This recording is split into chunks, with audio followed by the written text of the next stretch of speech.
Surat cyber ક્રાઇમની સેલની ટીમે કેનેડાના વર્ક પરમિટ વિઝાના નામે લાખો રૂપિયાને ઓનલાઈન છેતરપિંડી આચરનાર મુખ્ય આરોપીને પંજાબના મોહાલીથી ઝડપી પાડી સુરત લાવી તેની ધરપકડ કરી હતી। આરોપીએ 14 ક્લાયન્ટો પાસેથી લાખો રૂપિયા બનાવટી ઓફર લેટર મોકલી પડાવી લીધા હોય તેની ફરિયાદ સાયબર ક્રાઇમમાં નોંધાઈ હતી। સુરત સાયબર ક્રાઇમ સેલે કેનેડાના વર્ક પરમિટ વિઝાના બહાને ઓનલાઈન છેતરપિંડી કરનારના મુખ્ય આરોપી અમિત સોનીની પંજાબના મોહાલીથી ધરપકડ કરી છે। આરોપી અમિત સોની પંજાબના મોહાલી ખાતે સંતિક ગ્રુપ ઓફ કન્સલ્ટન્ટના નામે વિઝા કન્સલ્ટન્સી ચલાવતો હતો। આ લોકોને કેનેડામાં વર્ક પરમિટ આપવાની લાલચ આપતો હતો।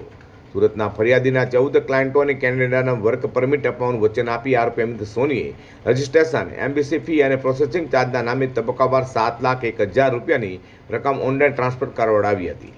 ત્યારબાદ આરોપી અમિત સોનીએ વિનપેક, ટર્નર અને હેમ્પટન બાય હિલ્ટન જેવી કંપનીઓના બનાવટી એપોઇન્ટમેન્ટ અને ઓફર લેટર મોકલી ફરિયાદી તેના ક્લાયન્ટો સાથે છેતરપિંડી આચરી હતી। જોકે સાયબર ક્રાઇમમાં ફરિયાદ નોંધાતા સુરત સાયબર ક્રાઇમ સેલે ટેકનિકલ સર્વેલન્સ અને ડિજિટલ તપાસ હાથ ધરી હતી। તપાસ દરમિયાન આરોપીને પંજાબના મોહાલીની માહિતી મળતા સાયબર ક્રાઇમે ત્યાંથી આરોપી અમિત સોનીને ઝડપી પાડ્યો હતો। પોલીસ તપાસમાં આરોપી અમિત સોનીના બેંક એકાઉન્ટ સામે રાજકોટ અને ગાંધીનગરમાં પણ કુલ 3 ફરિયાદો નોંધાયેલી હોવાનું સામે આવ્યું છે। તો અંદાજે 3,04,000 રૂપિયાની છેતરપિંડી થયાનું ખુલ્યું છે। કેનેડાનો વર્ક પરમિટ અથવા વિઝા કરાવી આપવાની વિશ્વાસ આપી અને ઓનલાઈન જે ફરિયાદી છે એમની સાથે સંપર્ક કરી એમની પાસેથી 7 લાખ રૂપિયા પડાવીને છેતરપિંડી કરનાર જે મુખ્ય આરોપી અમિત સોની છે એમને સાયબર ક્રાઇમ સુરત શહેર પોલીસે મોહાલી પંજાબ ખાતેથી ઝડપી પાડ્યું છે। એમાં જે આરોપી છે એમનું નામ અમિત સોની છે અને સેન્ટિફ ગ્રુપ ઓફ કન્સલ્ટન્ટ્સ નામની એક ફર્મ મોહાલી ખાતે ચલાવતો હતો 2 વર્ષ સુધી 24 અને 25માં।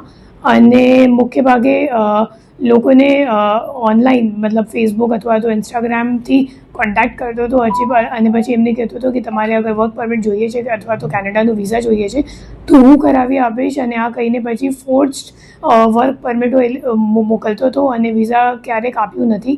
અને આ બાબતની છેતરપિંડીની ફરિયાદ સુરત શહેર સાયબર સેલ ખાતે નોંધવામાં આવી હતી, જેની અત્યારે ડિટેક્શન કરવામાં આવ્યું છે।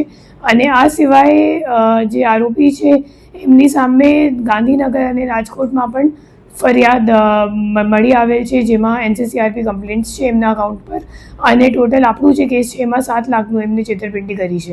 તો સુરત સાયબર ક્રાઇમ પોલીસે લોકોને સોશિયલ મીડિયા પર આવતી વર્ક પરમિટ અને વિઝાની લલચાવતી જાહેરાતોથી સાવચેત રહેવાની અપીલ કરી છે અને કોઈપણ કંપનીની સત્તાવાર વિગતો અને ઓફર લેટરની ચકાસણી કર્યા બાદ જ કોઈપણ પ્રકારની ચૂકવણી કરવા સૂચના આપી છે।